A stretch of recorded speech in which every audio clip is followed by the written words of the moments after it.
everyone. Today we're going to be looking at a crazy new DPS trick that I've learned when playing in Necesse, and it all stems from this item right here. Now, if you are unaware of what this does, if a weapon is a projectile, meaning let's say like a arrow, I don't have any arrows to illustrate this, but or some type of directional thing. So like if I have my chromatic spellbook and I have this equipped, you'll notice that when it hits a surface, it'll bounce off, and it'll bounce 10 times. Obviously, once it is done bouncing 10 times, it'll fade, and there we kind of go. That's kind of the illustration of that. And if we take a look at some other things to abuse with this magical trinket, is that certain projectiles that explode, like the ruby staff. Now, you can get this kind of midway through the game, if I remember correctly. It's been a while since I played this game. This is the best roll that you can get for it. This is upgraded to the maximum, but once you get the slime casing, which is a later game item, I'm not going to lie, it is something that you get kind of somewhat near like the mid to later game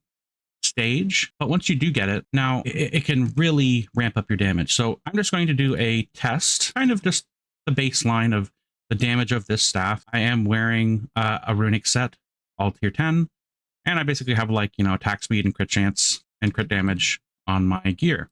Now I'm just going to stand here, do some basic attack for a little bit while, kind of get a baseline of DPS to kind of show you what I'm kind of showing. And to be very clear, this can out damage anything in the game. This is the highest damage I've ever seen. Like the high end is 8k DPS, the low end is like what, 6.8 or something. And it averages maybe around like, 7,500 DPS or something on average, depending on crits and all that other stuff. But it's around like 7k DPS baseline. Now, as you can kind of see, there's a little setup here to kind of illustrate this, and I'm going to show you how to set this up, or at least how to conceptualize what I'm doing. If you're using the gelatin casings, it will bounce, but I can show just a little example of this right here. I will bounce this off the top, and it'll hit a couple times. So as you can see, each impact it makes, it'll explode. Now, if, let's say, for example, I'm standing right here, and I were to blast it in a tighter area where it can bounce much more frequently, I just did 30k DPS in a second. And for comparison, just for to be very clear, the high-end DPS weapons, like this is basically a high-end DPS weapon. This is like default pulling like, 6.5k, let's say. And let's say this one, which is a very strong weapon, end-game boss item, pulling 14k. And there are ways to optimize DPS with this item. Hit a very particular specific location for the item, and does hit multiple times, so it is, a little bit separate. But for an early game item, there's no match for its capability.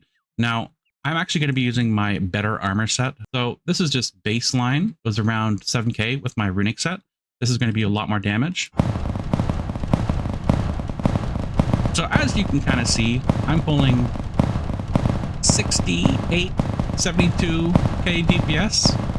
And it fluctuates greatly because there is multiple crits going off simultaneously. And obviously, however they calculate their specific numbers for DPS. So as you can see, it fluctuates dramatically. Sometimes you'll have lower or higher DPS depending on the way it bounces. So for example, if I do this, it'll be less because it'll bounce out. It's not like hitting that 30k range. But if I am properly bouncing it in the correct directions and letting each explosion hit the target, because it's the explosion that's hitting the target and not the projectile, to be very clear. If the projectile does hit the target, it will only hit the target once. So for example, if you wanted to like shoot it off a bank shot like that, it can hit the target twice with the explosion and one time with the projectile. But we don't care about that. And obviously, there's different ways to optimize this. And this is just the most simple way to have DPS. You definitely can get up to like 80k with especially buffs. This isn't even including buffs. I'll use the buff of the actual weapon and kind of show you the illustration of it. It's getting to 82k, like just with the ruby staff buff, which I believe is like what's attack speed. So it's 30% attack speed, I think. So this DPS can be probably up to 100k at least with proper gear proper buffs, and all that other stuff. So as you can kind of see, that DPS is insane. There's no doubt about it. That's insane. So what I like to do when making this setup, so the item that I usually use for this, just because of its cheap nature, and it's very easy to get early on, and it doesn't require anything complicated to get to farm or something, it's just any type of dresser. Now, obviously, if you have a high resource of a particular type of item, like I had a lot of bone, so I was just like, hey, yeah, I'll create 40 bone dressers to do this. And you'll kind of see that like you can use stone walls or any type of wall for that matter, but it's a little bit less effective simply because whenever you are placing a dummy down and it's near the target, and this is going to be in the case for fighting bosses, you can be using the wall as the outer edge for them to get close enough to take the damage from the explosion of the corresponding attack. So for example, if I am using my gelatin casing and I teleport in here, or I'm in here, or whatever, you have a setup, then you use this. And I did change sets for clarification, so the DPS is going to be a little bit lower, but it's going to be lower simply because the explosions are happening slower because the distance between them takes longer to explode. And when you're fighting a boss and testing this out for real, it is a little bit more tricky. It does require some thought and some setup. So I'm just going to try to make it as simple as possible. You can use stone walls. There's different methods for doing stuff like this. The easiest thing to do is place one dresser, and you want to face them away from each other. So something that a lot of people may not know is that whenever you are placing something, if I'm looking down to the south, the dresser will be facing the south direction. And this is the case for every direction. So you just tap a corresponding direction and it'll rotate in that specific location. So first one we place is going to be south. And then the next one we place is going to be north. Now you'll notice that I can actually fit through here, and it's a smaller gap compared to an actual stone wall. So this is just going to be the easiest, quickest setup to do. Now, there are a couple like variations. As you can see, I kind of had this set up just to kind of illustrate some other concepts. There's also this interesting concept or thing that happens when you place them close together. As you can kind of see, there's a tiny little gap here. And it does take a little bit of practice, a couple shots. You'll listen very carefully. You can actually hear it. It almost sounds like one hit. Now, that is what the wall is for in that circumstance. So, but if you want to keep it very, very simple, it's simply just two dressers like this, placed in between each other. This is going to be the easiest, quickest way to do this. You place the corresponding dressers down, very simple. You look down, you place it, you look up, you place it, and then there it's good. Now, there's something to be said when you're fighting certain bosses. Some bosses won't come to you. Some bosses will fly around or be tiny little bats or whatever you're doing at the time.